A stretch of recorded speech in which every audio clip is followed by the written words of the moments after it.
For generations, rural America woke up to familiar sounds. Roosters announcing the morning, wind moving gently through cornfields, wild turkeys crossing open land without fear. These landscapes weren't just places to work. They were places to live, to raise families, to build traditions that lasted decades. But slowly, almost quietly, that calm began to fracture. At first, no one panicked.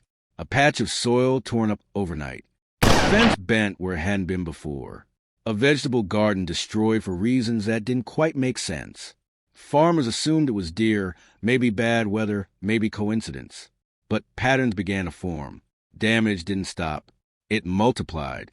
Entire fields looked as if heavy machinery had rolled through them while everyone slept. Then the turkeys started disappearing. No feathers. No tracks leading away. Just silence where wildlife had always been. And finally, late at night or just before sunrise, people began to see them. Dark shapes moving together. Not one or two animals. Entire groups.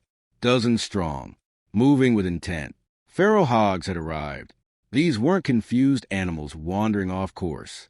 They were organized, intelligent, and dangerously adaptable. Sounders. Family groups led by experienced adults. Learn fast. They avoided light. They memorized feeding times. They recognized danger. And once established, they spread like a living tide across farmland, forest, and private property. Feral hogs don't just damage crops. They tear apart soil systems farmers rely on. They destroy irrigation lines. They spread disease to livestock. They attack calves, lambs, and pets. In rare but real cases, they threaten human life. What began as an environmental concern quickly became something more serious, a fight to protect land, livelihoods, and families. One of the greatest challenges is their intelligence. These animals learn from mistakes, set a trap incorrectly, and the entire sounder remembers. They will avoid that location for weeks, sometimes months. That's why impulsive decisions almost always fail. Successful control begins long before any trap is built. Farmers and wildlife managers start by watching, night after night. When do the hogs arrive? Which trails do they follow? Does the lead animal enter first, or wait until the others feel safe? Every detail matters. This isn't about speed. It's about understanding behavior. Only after weeks of observation does preparation begin, and these are not simple traps designed to catch one animal at a time. Modern hog management focuses on controlling the entire sounder in one moment. If even a few escape, the problem doesn't end. It gets smarter. Some nights, everything aligns. Massive steel gates drop at precisely the right second. Entire sounders are contained at once. 20, 30, sometimes over 40 hogs in a single operation. In other cases, timing is off by seconds. The gate falls too early. A few animals escape. Those moments are brutal reminders of a hard truth. Patience isn't optional. It's the difference between progress and failure. From the outside, many people misunderstand what's happening. This is not sport. This is not entertainment. Once hogs are contained, strict wildlife regulations take over. Every step follows local law. Safety comes first for people, for property, and for surrounding communities. Even transport is dangerous. A trapped hog is powerful, aggressive, and unpredictable. One mistake can cause serious injury or destroy equipment in seconds. That's why experienced handlers move slowly, deliberately, guided by years of trial and error.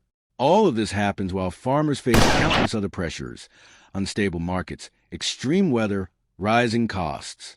Feral hog control is only one battle in a long list of daily struggles, but it's one they cannot ignore.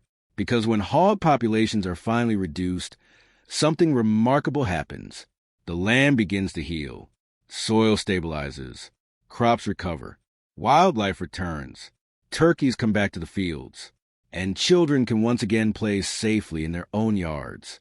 This fight rarely makes headlines. It doesn't trend online.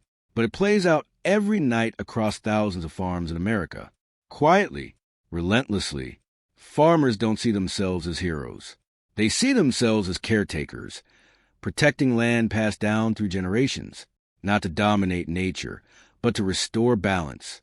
And sometimes Preserving peace means standing firm before the silence disappears completely.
What makes feral hogs so difficult to control isn't just their numbers, it's their intelligence. These animals don't move randomly. They observe, they learn, they remember. And that ability has turned what was once a regional nuisance into a nationwide crisis. Across the United States, feral hogs are no longer classified as wildlife or livestock. They are officially labeled an invasive species, a biological force causing widespread environmental and economic damage. What began decades ago in parts of southern states has now expanded at an alarming rate. Today, feral hogs have been confirmed in more than 35 states, pushing into new territory faster than most predators ever could. Texas sits at the center of this crisis. Biologists estimate that millions of wild hogs roam the state alone. Their feeding behavior is uniquely destructive. Unlike deer that graze lightly, hogs root deep into the soil, ripping apart crops at the foundation. Cornfields are flattened. Wheat fields are shredded. Irrigation lines are destroyed. Soil structure collapses, leaving land vulnerable to erosion and long-term damage. The financial toll is staggering. Every year, hundreds of millions of dollars are lost to feral hog damage in Texas agriculture alone. And that number doesn't account for the indirect costs. Disease control, fence repairs, livestock losses, and human safety risks. Traditional hunting methods simply cannot keep up. One reason is the hog's social structure. Feral hogs live in sounders, tightly bonded groups that move and feed together. When one animal senses danger, the entire group reacts. If even a single hog escapes a poorly executed control attempt, the rest of the sounder adapts. They change feeding times. They alter travel routes. They become nearly impossible to approach again. This is why modern wildlife managers have changed strategy. The goal is no longer to remove individual animals. The goal is to eliminate the entire sounder in one controlled moment. That process begins with routine, and routine takes time.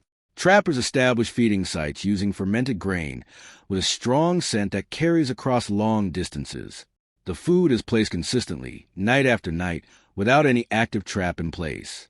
This conditions the hogs to feel safe, to believe nothing is wrong.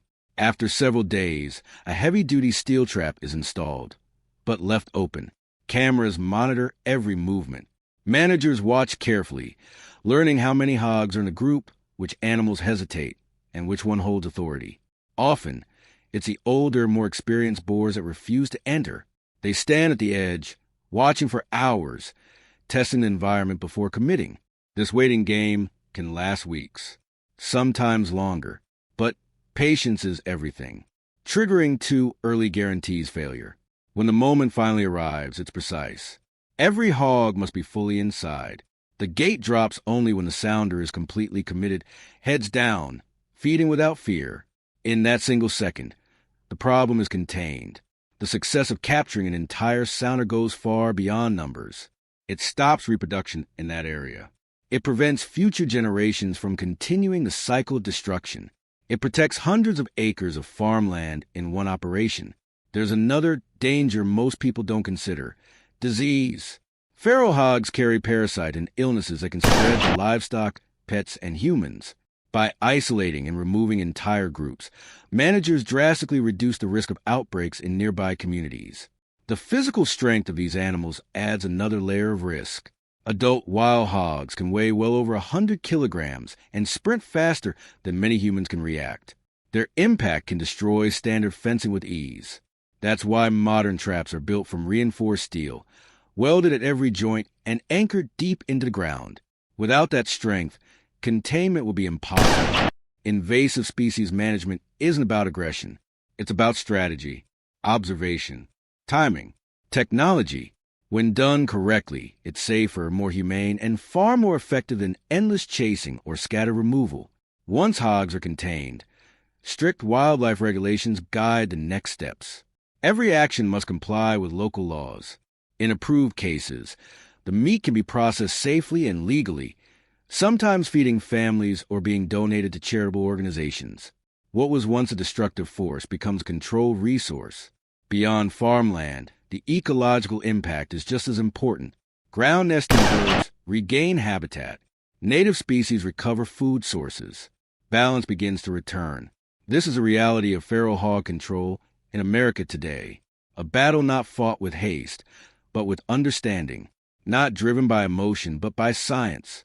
And it's changing how communities protect their land for the future.